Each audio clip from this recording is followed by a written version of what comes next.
Assalamualaikum warahmatullahi wabarakatuh. Kembali lagi di channel Dok Loreng. Sedulurku semuanya, seperti biasa saya di sini tidak ingin menjadi guru, hanya ingin berbagi ilmu.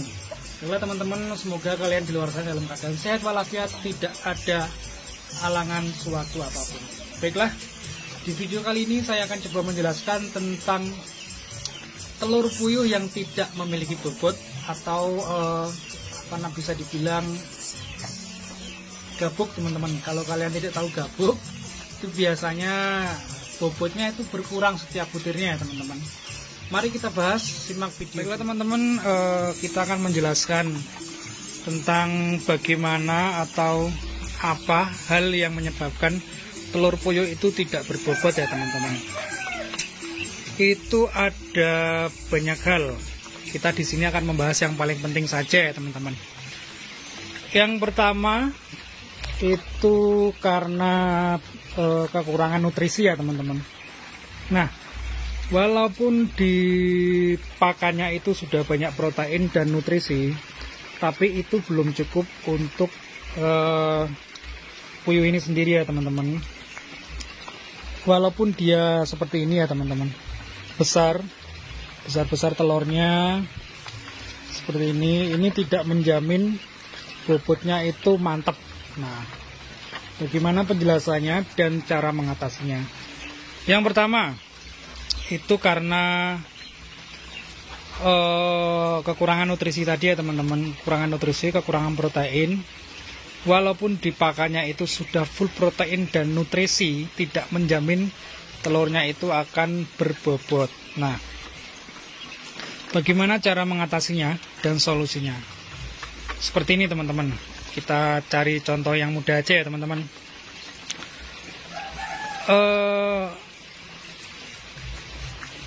Pakan besar atau pakan petelur itu beda dengan pakan pembesaran. Dalam arti kalau pembesaran itu kan dia yang diperlukan itu bobot tubuhnya, tapi tidak rekomen untuk pakan petelur.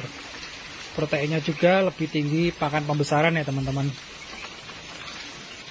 Di sini walaupun proteinnya sudah full, tapi juga diharuskan tambahan protein atau tambahan nutrisi lain-lain ya teman. Yang sangat disarankan di sini lebih baik ke herbal daripada ke obat-obat toko. Kenapa? Nah, kalau herbal itu bisa umurnya itu bisa lebih panjang. Dalam arti bukan umur si buyung, bukan umur yang hidupnya teman-teman, tapi umur masa produksinya. Kenapa harus diperlukan tambahan nutrisi? Itu karena si burung ini walaupun dia makannya banyak, belum tentu juga nutrisinya itu sepenuhnya akan berimbas ke telurnya, tapi juga ke badannya. Jika dia badannya tidak memenuhi syarat untuk telur yang maksimal, maka yang pada akhirnya akan telurnya tidak berbobot. Terus yang paling penting ya teman-teman, nah ini yang paling sangat berpengaruh terhadap bobot telurnya itu cuaca teman-teman. Nah, cuaca seperti apa yang bisa mengakibatkan bobotnya itu berkurang?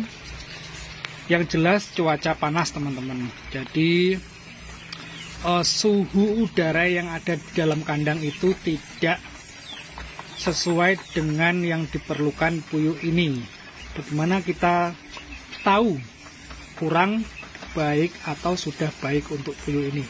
Nah, biasanya kita kalau pertama kali masuk kandang kita bisa merasakannya teman-teman. Suhunya itu sudah dingin atau panas. Panas bukan berarti panas matahari, tapi panasnya itu panas ngap ya teman-teman. Ngap, kalau jalan tidak tahu ngap, sumpek ya teman-teman. Hawane iki beda. Nah, seperti itu. Caranya itu makanya puyuh itu lebih disarankan di area yang sirkulasi udaranya itu baik. Dalam arti angin bisa masuk, angin juga harus bisa keluar. Jadi ada pergantian udara. Seperti ini ya teman-teman. Makanya di sini setiap hari itu pasti pelindung dindingnya ini saya buka full. Nah, itu di sana tidak saya buka dikarenakan sudah berdempetan dengan kandang sapi sebelah ya teman-teman. Jadi harus setiap hari dibuka agar sirkulasi udaranya bisa lancar. Nah, jika dia dalam keadaan kandang itu terasa panas, otomatis si puyuh ini akan kebanyakan minum daripada makan. Ini teman-teman yang menyebabkan telurnya tidak berbobot. Jadi minumnya terlalu banyak, akhirnya si telurnya ini tadi kurang bobotnya. Bagaimana cara mengatasinya? Yaitu tadi teman-teman, tambahan nutrisi. Tambahan nutrisi itu berguna sebagai si burungnya ini akan merasa lebih kenyang. Lebih kenyang itu dalam arti, contohnya seperti ini teman-teman. Kita ambil contoh simpelnya aja ya teman-teman. Manusia ya teman-teman. Manusia itu dikasih makan Indomie sama makan nasi itu sama-sama kenyang. Tapi keperluannya itu lebih dibutuhkan ke nasi. Nah, contohnya tadi teman-teman, si puyuhnya ini walaupun dikasih makan full protein, itu dia belum juga bisa menjamin maksimal untuk petelur itu sendiri. Jadi saya ulangi lagi, tambahan protein dan nutrisi sangat diperlukan untuk puyuh ini. Contohnya saja, mungkin kalian sudah mulai terjun di dunia peternakan puyuh, pasti akan lebih memahami. Kemarin contohnya ya teman-teman, dalam cuaca yang dingin, bisa dibilang itu musim penghujan, itu telurnya akan lebih baik daripada musim panas teman-teman. Karena apa? Ya itu tadi, karena dia tidak merasa panas, jadi dia tidak kebanyakan minum, dia lebih dimaksimalkan ke makannya.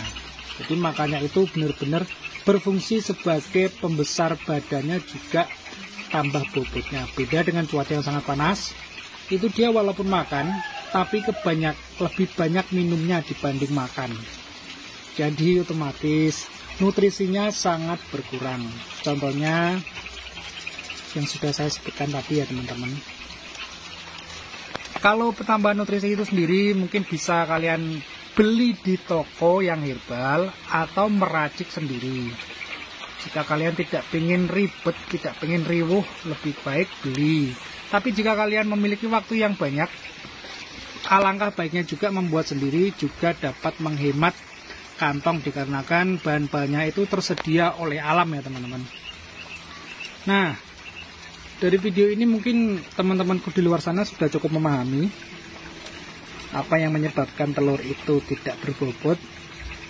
Yang pertama karena kurang nutrisi dan protein. Yang kedua karena suhu di kandang terlalu panas yang mengakibatkan si puyuh ini lebih banyak minum dibanding dengan makan. Jadi makannya itu harus dimaksimalkan agar pakan ini bisa memenuhi kebutuhan untuk puyuh ini bertelur ya teman-teman. Jadi jangan dibiarkan puyuh ini makan kenyang, yang penting bertelur. Tidak teman-teman, karena bobotnya itu sangat berpengaruh jika dibiarkan begitu saja. Mungkin video kali ini cukup sampai sini ya teman-teman. Semoga dapat bermanfaat. Jika yang belum tahu jadi lebih tahu. Semoga teman-temanku di luar sana dalam keadaan baik, sehat, walafiat. Oke teman-teman, saya akhiri. Assalamualaikum warahmatullahi wabarakatuh.